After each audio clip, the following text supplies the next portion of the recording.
tell you how inspiring it is to stand here with advocates from all over the state of Minnesota who travel through the rain and the snow to stand up and make HIV a priority for our lawmakers.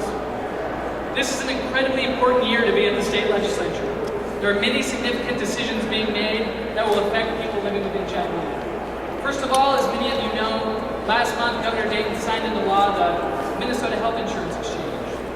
This law will provide greater access to affordable health care for Minnesotans living with HIV and those at risk for infection. The HIV community was active in making sure our voices were at the table while these decisions were being made. One of the things we fought for was for an exchange that was transparent and in the best interests of consumers and not just health insurance companies. And I'm proud to say today that we won, and we have a very consumer-friendly, transparent exchange moving forward in the state of Minnesota.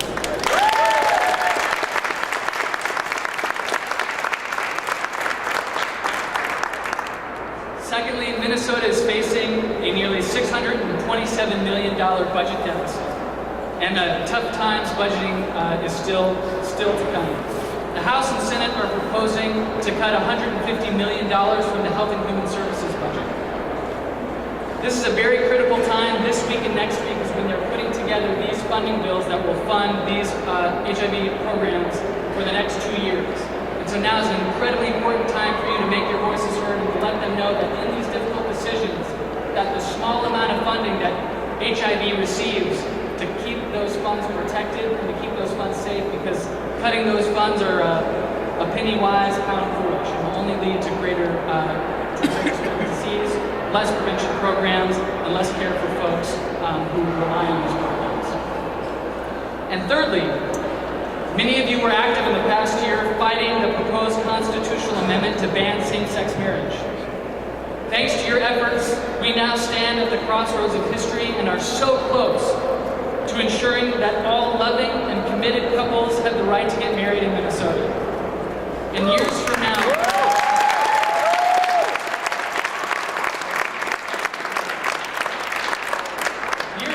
you'll be able to look back and say, I was there and I fought to make history. And we can make it happen. We can do it this year. We can pass marriage equality, and it's going to happen, and it's going to happen with the work of all of you.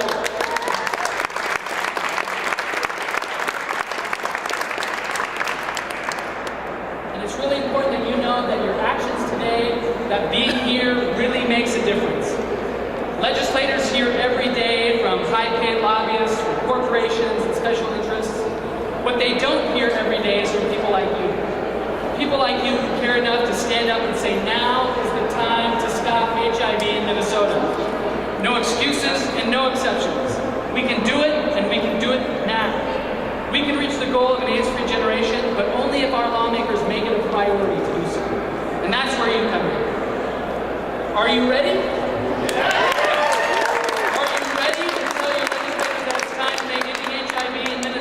Priority now, not tomorrow, not next year, today. Now I'll be honest, you don't sound very ready. So one more time, are you ready? The House is in session right here. Let me hear you say it's ready. The Senate's in session right here. Let them hear you now. Are you ready?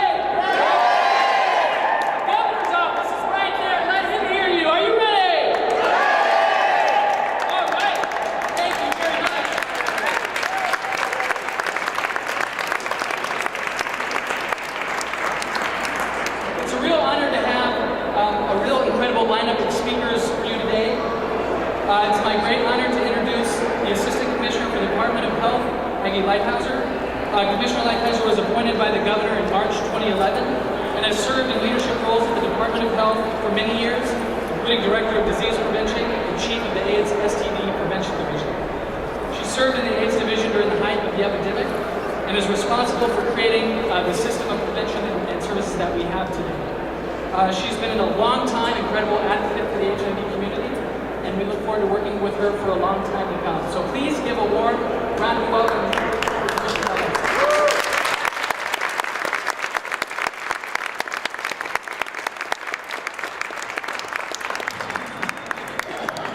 I'm not going to be able to see all of you, so here I warm welcome, and I'm so pleased to be with you here today. And I'm here actually representing a couple of other people, so, I'm kind of further down the list here. Governor Dayton is unable to be with you today, but I have some comments that he wanted me to make. And Commissioner Ed Ellinger of the Minnesota Department of Health is also not able to be here today, and I have some comments from him. While I won't be able to fully substitute for the governor's presence, here's a few things that I think he would say if he were here.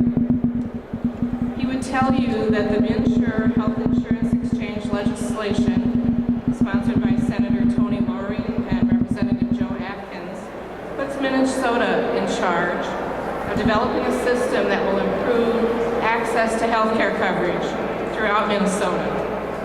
He was very proud to sign this legislation into law. And as we just learned this week, those states that chose to have their exchange developed at the federal level won't have all the features that we're going to have in Minnesota. So it's very wonderful that we're able to get this in place here. And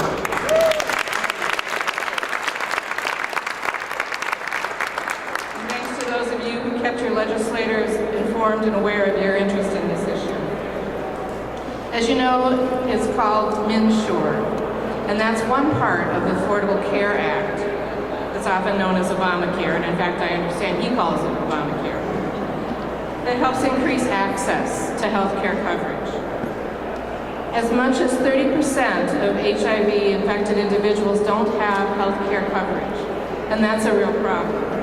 We know that it's hard then to get testing, medications, coordination of your care, information about prevention, information about other services.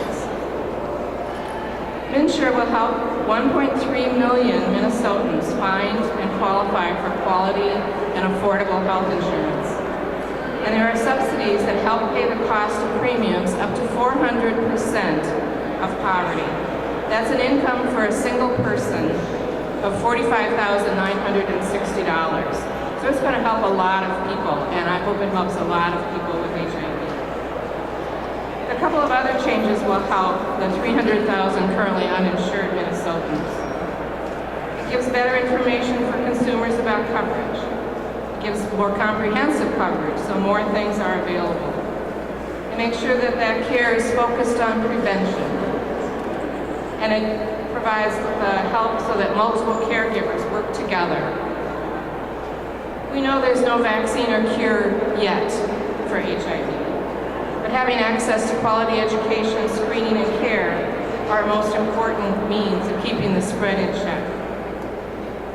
We know that HIV can be prevented by avoiding or delaying sex, not sharing needles, and regular condom use.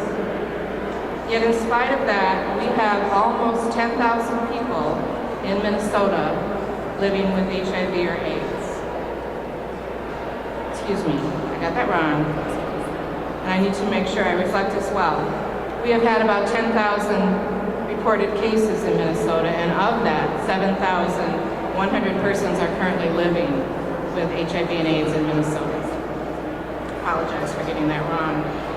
That's about an average of about 300 new cases a year, about a little less than one a day.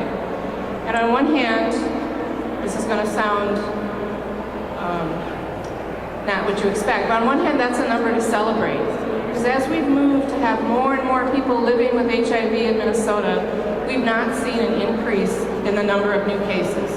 So prevention messages are working, the support and care is working, so there's good things.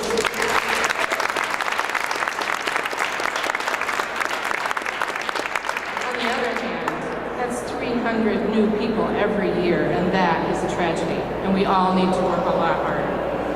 We know that knowing your status about HIV and getting into treatment is a very important prevention strategy. We know that 21% of persons currently living with HIV don't know their status. And only 25% are being sufficiently treated so they're not transmitting the infection. We know that there are many things that make it harder to stay on track with HIV prevention and risk reduction messages, including poverty, discrimination, racism, lack of employment, and emotional and social supports. We all need to help with all of those things. Improving access to the healthcare system is a critical strategy, and we know how important that is, and we're glad to be celebrating that with you today. Best wishes for a very successful AIDS Action Day.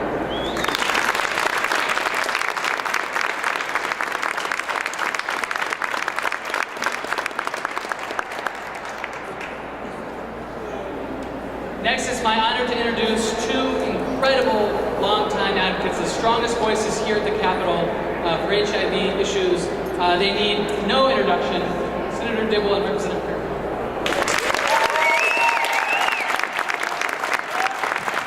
Thank you all.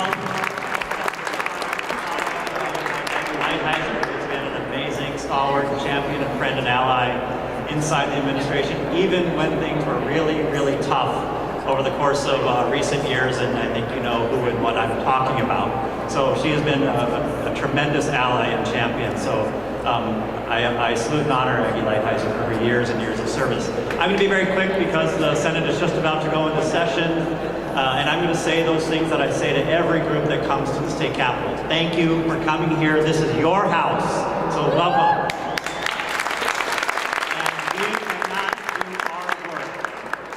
You here. Your presence is everything. Matt was absolutely correct. This is the critical moment to be here. We are doing our budget bills right now. Legislators need to hear from you. They need to hear your stories. They need to hear your courage. They need to hear your struggles. They need to know that the numbers they're looking at on their spreadsheets in those committee hearings are not an abstraction.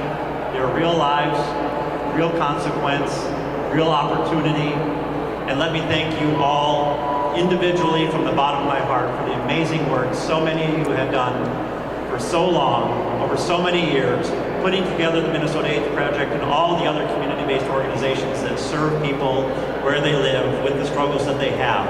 That is so crucial. And thank you for building a movement. We are at the cusp of healthcare reform. It's an amazing thing, and it's thanks in no small part to the movement we built and started building 25 years ago, because the struggles that we had as a community, people living with HIV/AIDS, was because people had no access. They were shoved out and shut out and pushed to the margins. We are standing at the threshold of a whole new time, and because of the movement that we were a part of building. But we have to do it right. Matt, Bill, and everyone from the Minnesota AIDS Project did such an incredible job working alongside Senator Tony Laurie and Senator Tom Huntley and all the others to put together a really good health insurance exchange for Minnesota. Thank you for that. Minnesota AIDS Project is going to be a part of the health insurance exchange going forward, providing the navigation services, making sure our communities are well served and considered, as well as part of the Medicaid expansion to make sure that our communities are well served. But it doesn't stop. We have so much more to do. Aggie described all of the policy challenges that lie in front of us. Matt described them. We have to be present every step of the way. We cannot let up. We are not there yet. That beautiful day is dawning, but it hasn't yet dawned. So please, go up to the chamber, send a note into your legislator, ask them to come out and visit with you in the hallway and tell your story. Senate meets up there. House is in session right now. Don't leave this Capitol until you talk to your legislator. That is the only real reason you're here. It's not here to have fun with your friends in this rotunda. It's to talk to legislators. And while you're at it, send a note down to the governor. He's in room 130. He needs to know that you're here as well. So thank you all very much. I'm going to give you Karen Clark.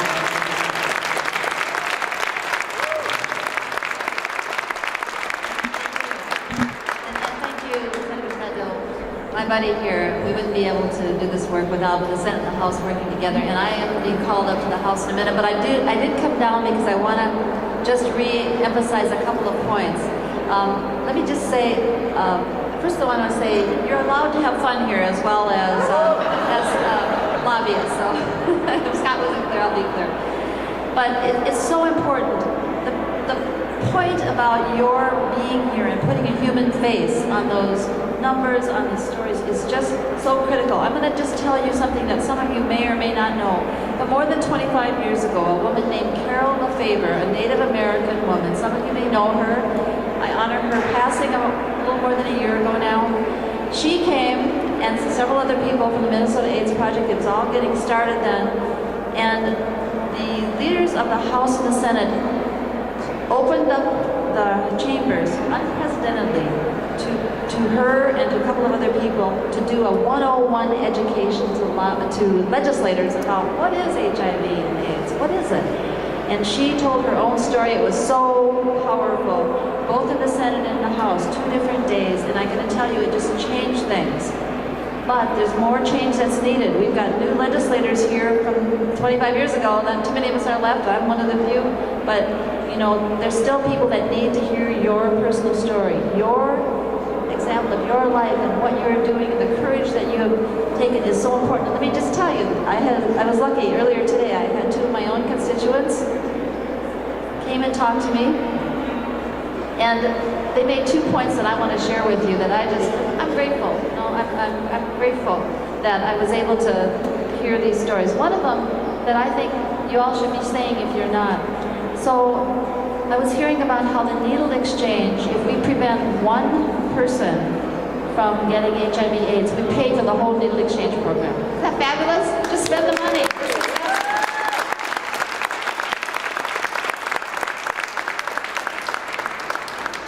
My other constituent told me that he's been living with HIV/AIDS for a number of years, and having stable housing and secure health care has made all the difference to his survival and to a quality of life that we all deserve. And so I guess I want to say, again, those things are so important. I happen to chair the Housing Committee in the House of Representatives right now, and believe me, I'm more dedicated than ever from the story that I heard today about how stable housing can help, again, be such a good thing.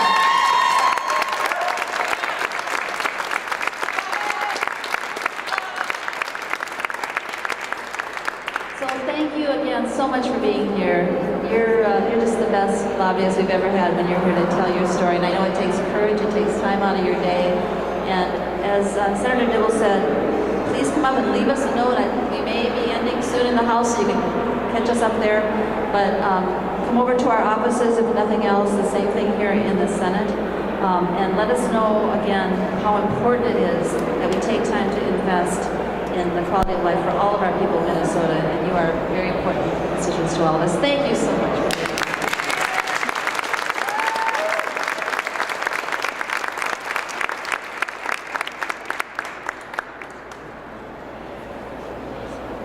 If we're going to really make a change and really make a difference with this disease, it can't be just people like me going around talking to legislators.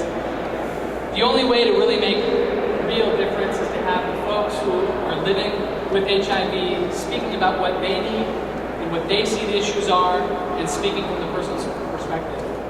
It has been an absolute joy and an honor of mine to work with the Minnesota AIDS Project Positive Leader Program. And I just want to really quick acknowledge all of our 2013 positive leaders. If you could all, I think you're all standing, except for one of you can stand and raise your hand. Give me advice.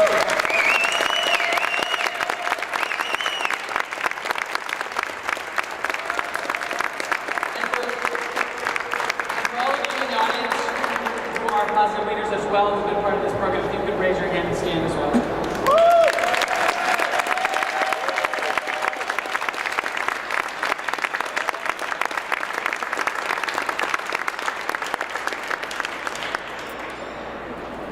It can be an incredibly difficult and nerve-wracking experience to get up and talk about why HIV and HIV issues are important to you. And it's a great thing that we have a number of folks who are here to speak for you today. The first one I'm going to introduce is an incredible guy, Andy Handler.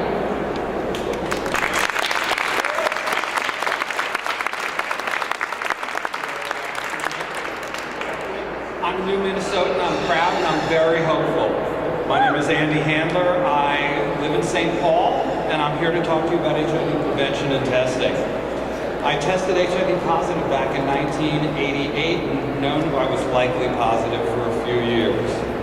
But having hesitated to test because of the stress of knowing my HIV status and the impact that that might have on my health, and because of the discrimination we're experiencing at the time from both the insurance industry and the medical profession, I had put off testing. I remember it was early in November and I went for my HIV antibody test. I had finally decided to test because there was legislation on the books in California that would have made anonymous testing illegal. Just before the election, many of us tested in order to take advantage of what might have been our last window for testing anonymously. My results came back positive from the first test, and the information for me was devastating, as one might expect. At the time, we had no medical intervention or treatment that could prolong our lives. The best we could hope for was to improve the quality of the lives we had remaining. During the years following, I watched a greater part of my community wither and die. Somehow, I was one of the people who survived. I used my graduate work in mental health to design and deliver programs encouraging people to engage in safer behaviors and to get tested. At the time, testing was how we identified people who were positive and encouraged them to take care of themselves and their partners. However, there's even better news today. Since 1995, new drug treatments have made HIV disease as close to a chronic, manageable illness as we've ever seen. People have recovered enough to go back to work and get involved in their communities. HIV medications, although expensive, cost less than that person going to the hospital. So how do we get people on medication? We test, and we test some more. The CDC estimates that 20% of HIV positive people don't know they're infected.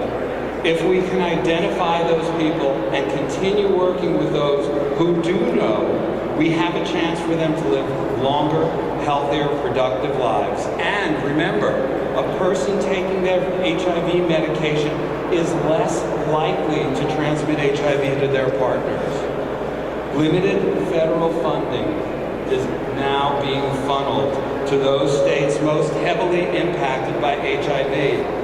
The state of Minnesota is losing 30% of education and testing dollars. I'm here to ask you to prioritize funding for HIV prevention and testing. Thank you.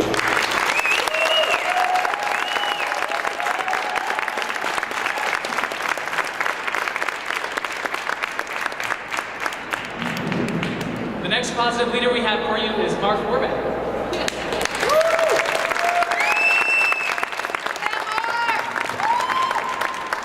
Good afternoon, ladies and gentlemen. My name is Mark Horvath, and I am living, I stress living, with HIV and AIDS.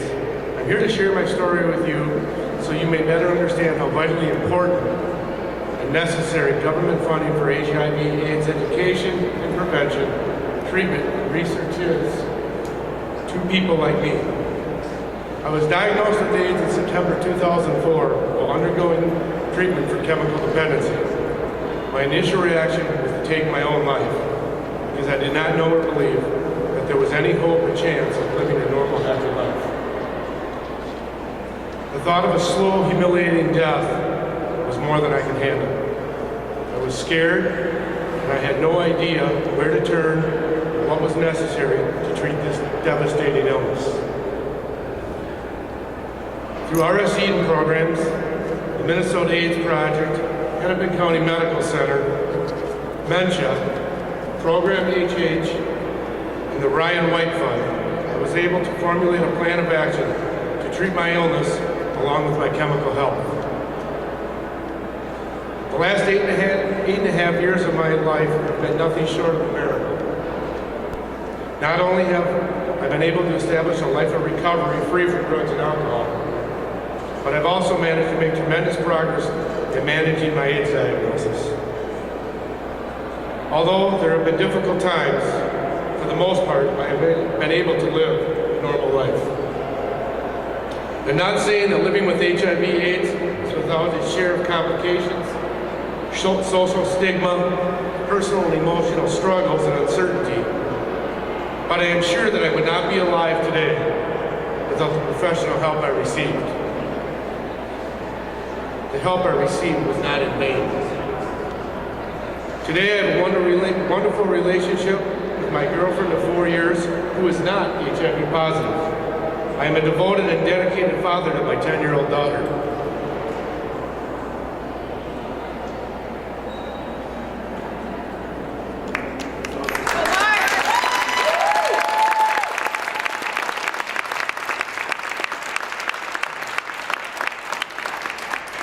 In addition, I have an excellent professional career and no longer rely on public funds to treat my addiction or AIDS diagnosis.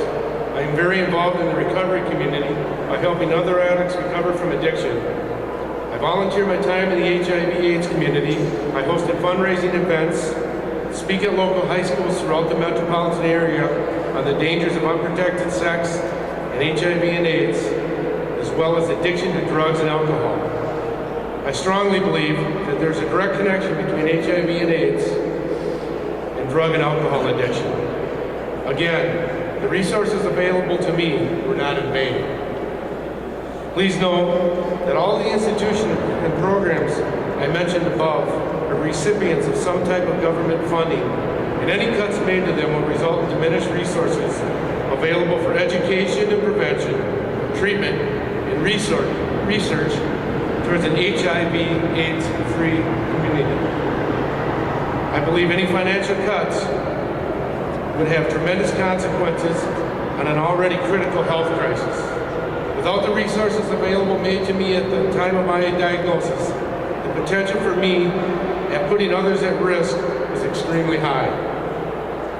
We should be very concerned that newly diagnosed individuals have access to treatment, medication, and health care as I did. Please influence your lawmakers to fight for their right to live and the right for proper health care available to them. Someday, someone you know and love just may need it. Thank you for listening to my story.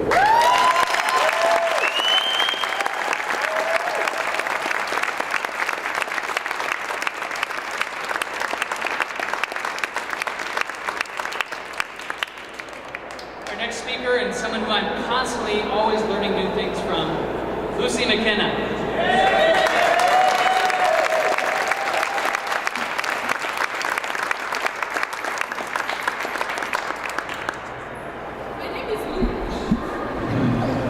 My name is Lucy McKenna. I was born and raised in Kenya, and although I have chosen to call the United States home, my roots remain in Africa.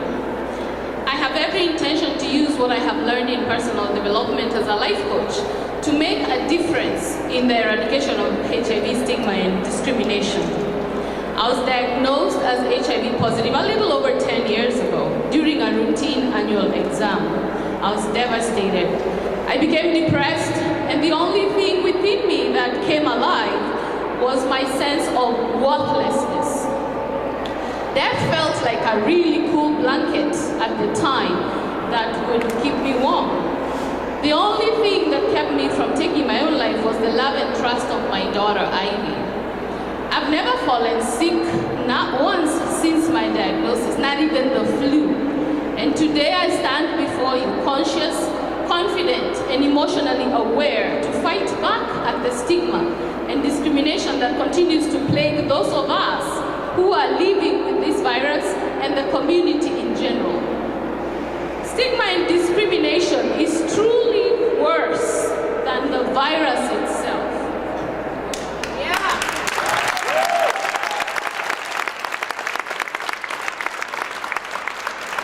When it takes every ounce of courage that you have to reveal this condition to a loved one, to a friend, to a prospective lover, and you see the contempt in their eyes when they look back at you, or they bring bleach to the bathroom after you've used it, or they assign a special cup and a plate just for you, or they cringe when you touch them, oh, it breaks every will to live.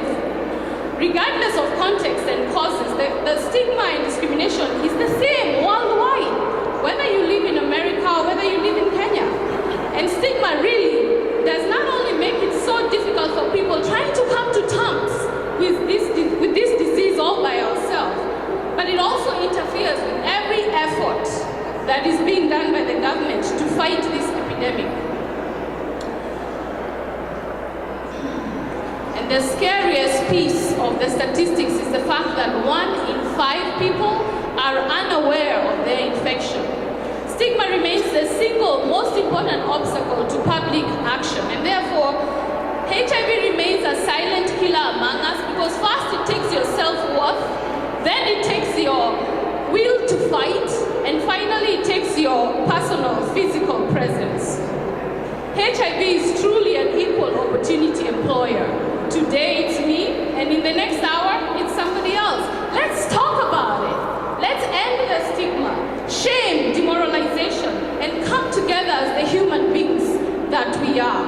And in the words of Dennis Whiteley,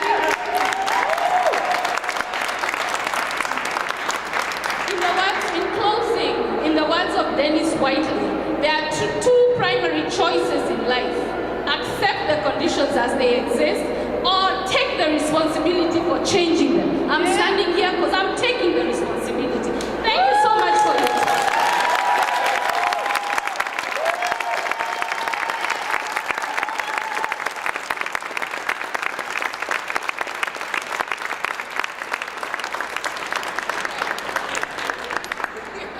And the last positive leader to speak to us today is Andrew Lilly.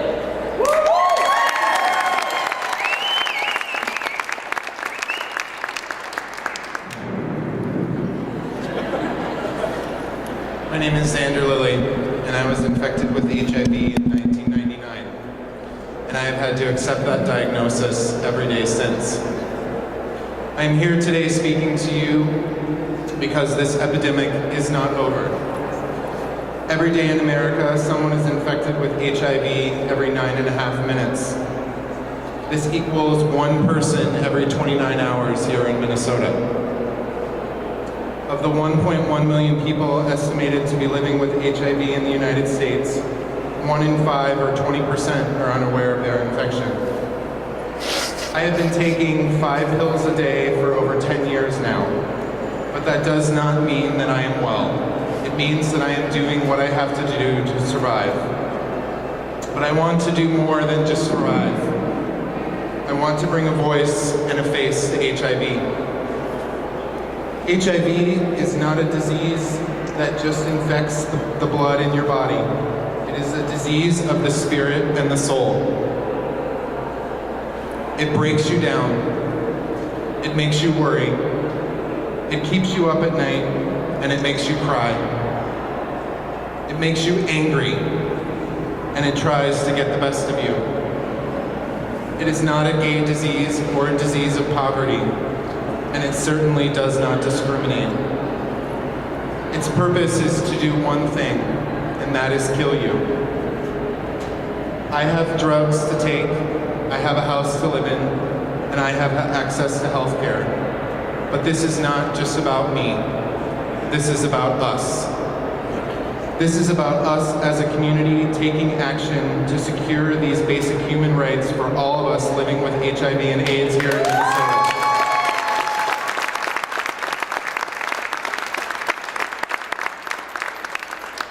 We need to be angry again.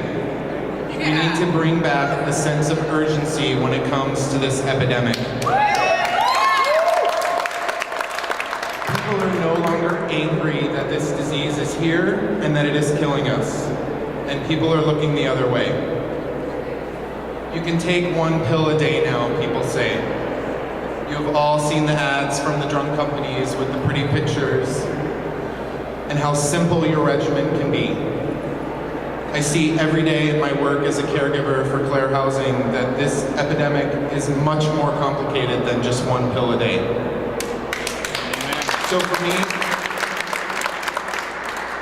for me today, this rally is about getting and staying angry to fight the stigma of what HIV is and HIV is not. I am the face of HIV. About getting and staying angry until every person living with HIV in Minnesota has access to an affordable home. Housing equals healthcare.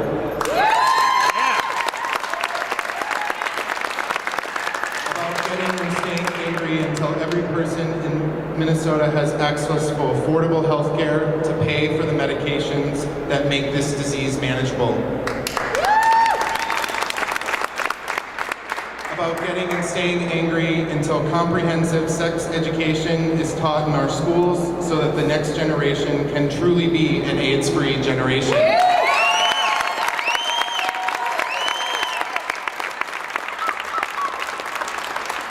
So I encourage you today to stay involved. I encourage you to take action in different ways after you leave here today. Speak up, tell your story, call your legislators, volunteer, get tested, take action, get angry, fight AIDS.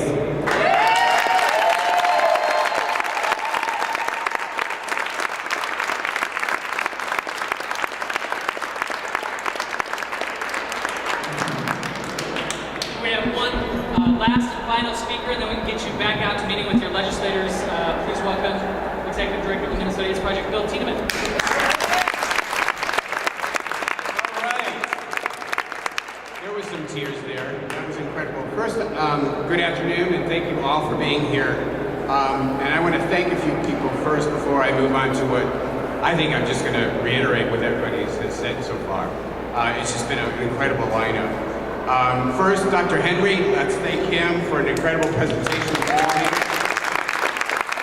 Also, thank Amy again for the governor's office. And also Scott Gill and Jerry Scott. I also want to say a special thanks to a MAP staff person.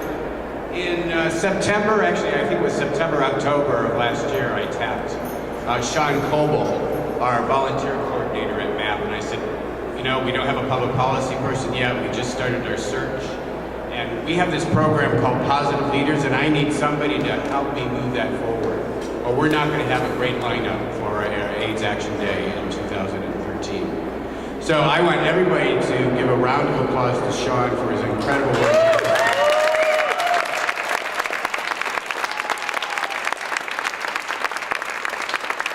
And also Matt Ventura. What an incredible public policy person we have at MAP. Matt came on board in December. He had almost zero HIV knowledge, but when I first met him and the team the director team met him at MAP, we said, that's the guy. And actually, he was the first person we interviewed, and I said, boy, do we have to go through the rest? Matt took a hold of the Affordable Care Act and moved it forward. He was a force. I heard it ongoing throughout the last 3 months at the Capitol. He is an incredible advocate for all of us, and let's give Matt a big round.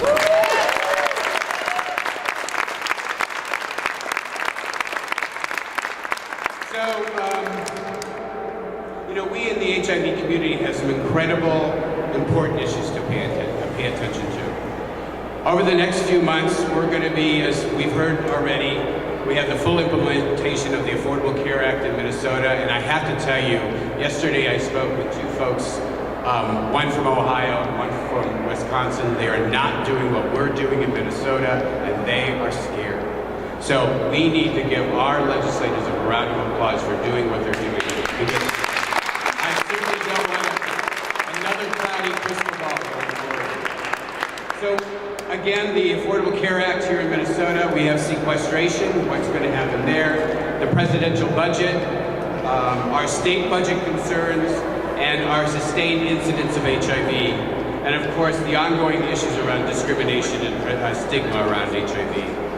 Each issue, if not attended to, will have a significant impact on our ability as a community to make sure we have unfettered access to health care for all people with HIV, as well as prevention services for those individuals at risk. We need to continue to do our work and continue to do it loud and clear. Yes, this list is long, but what I do know is that after 30 years of volunteering or working in this field, that we as a community, band together, can make a difference. That is why AIDS Action Days are so important.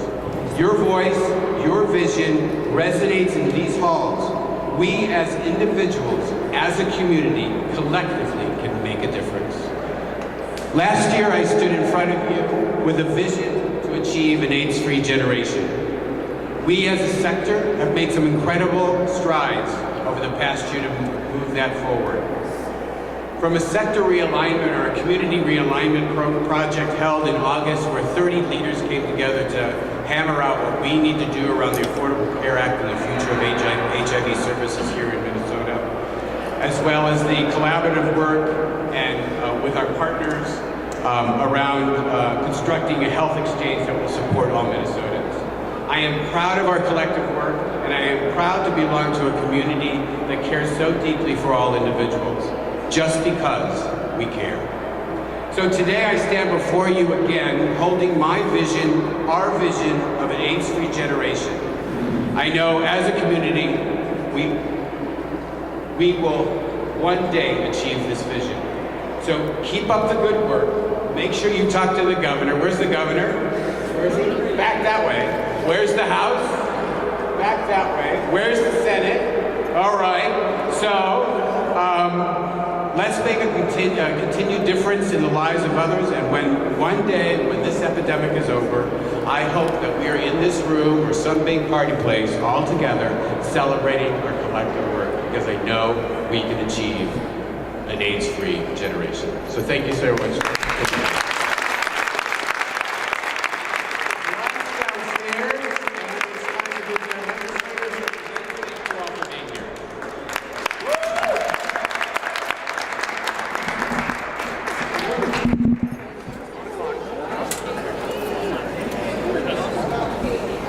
you.